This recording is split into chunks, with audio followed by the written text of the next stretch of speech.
Let us look at proposition number 22 of book 10 of Euclid's Elements. In this proposition, there is again a lemma. So first let's look at the lemma. The lemma says, if there are two straight lines, then the first is to the second as the square on the first is to the rectangle contained by the two straight lines. So let's see what we need to do to understand this. So first thing we do is draw a square on FE, because the proposition says as the square on the first is to the rectangle on, or a rectangle contained by the two straight lines. So let me mark this point as D and this. This is the rectangle contained by the two lines FE and EG.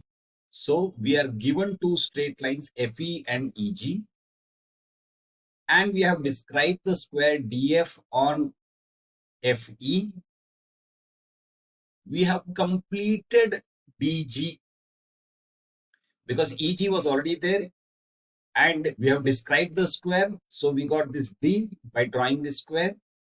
So we just completed the rectangle here on EG. Look at this, and we can write this as a proportion. FE is to EG as FD is to DG. Why? Again, parallelograms between two parallel lines are proportional to their bases. So FE and EG are the bases.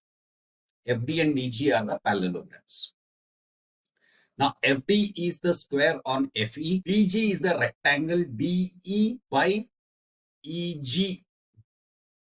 DE by EG on EG. Now, rectangle DG is equal to FE times EG, or FE by EG, since FE is equal to ED. So therefore, FE is to EG. I'm writing this, looking at this proportionality. FE is to EG, and FD is what? It's the square on FE. So FE square is to DG. DG is what? FE by EG. So we have G by EF is to EF square is equal to GD is to FD is equal to G is to EF. Small, let's have a look at this. G by EF is the GE by EF is the rectangle formed by G and EF. E is to EF square is equal to GD is to FD, which is in turn equal to GE is to EF. So that is what the lemma is talking about. If there are two straight lines, then the first is to the second. First is to the second as the square on the first is to the rectangle contained by two straight lines. So that was the lemma. Now let's look at the proposition. The proposition says the square on a medial straight line, if applied to a rational straight line, produces as breadth a straight line rational and incommensurable in length with that to which it is applied. Given a medial line A and BC a rational straight line, let a rectangle BD be applied to BC equal to the square on A. Let's apply that rectangle. So we have applied the rectangle BD to BC, which is equal to the square on A. So equal to this square. CD is the breadth. So what the proposition is saying is that CD is incommensurable to BC. So let's see how we can prove that.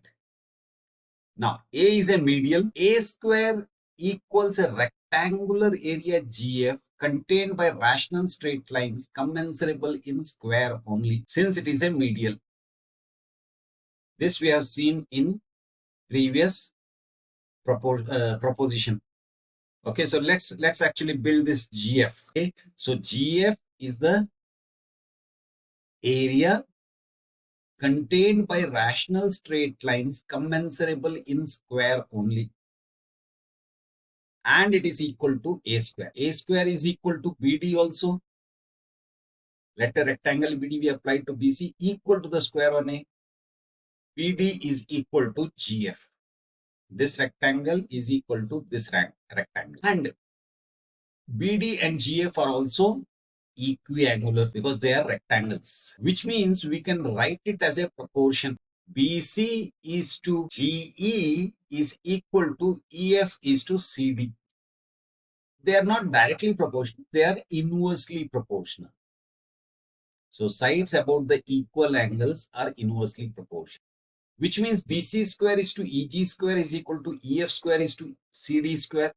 BC square is commensurable with EG square since BC and EG are rational lines. So therefore, EF square is commensurable with CD square also. And EF square is rational. So CD square is also rational. Now, how can we say EF square is rational?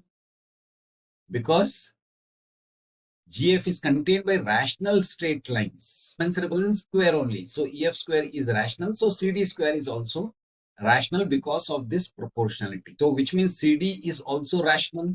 EF is incommensurable in length with EG. Why is this? EF is incommensurable with EG because EF and EG are commensurable only in square. So in length they are incommensurable. Okay, so again, based on our lemma, EF is to EG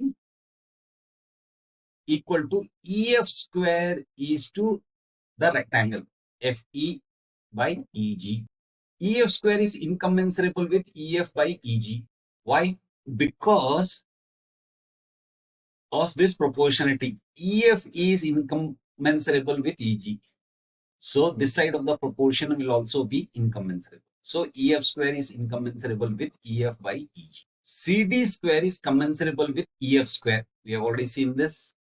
DC by CB is commensurable with FE by EG. The rectangle is commensurable with this rectangle. Why? Because they are both equal to the square on A. So they are commensurable with each other. Look at this. You have CD square is commensurable with EF square, but EF square is incommensurable with EF by EG. That means CD square is incommensurable with EF by EG. But EF by EG is commensurable with DC by CB. So which means CD square is incommensurable with DC by CB. Now you have to look at these three. DC by CB is commensurable with FE by EG. So we can use either of these. Now here CD square is commensurable with EF square, which is incommensurable with this EF by EG. So that means CD square is incommensurable with EF by EG. But EF by EG is commensurable with DC by CB. So CD square is incommensurable with DC by CB.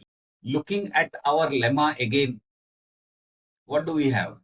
We have CD square is to DC by CB is equal to DC is to CB. Here we saw it from this side. Here we are looking at it from the reverse side. So, which means DC is incommensurable in length with CB. Why? Because CD square is incommensurable with the rectangle DC by C, which is what we had to prove, right? That CD and BC are incommensurable. So that is proposition number 22 of book 10 of Euclid's Elements. Again, let me remind you, there is a link to a PDF book which describes all these propositions in detail. Please feel free to download it, refer to it, and if you think somebody else can also benefit from it, please do share. That's it for now. Bye.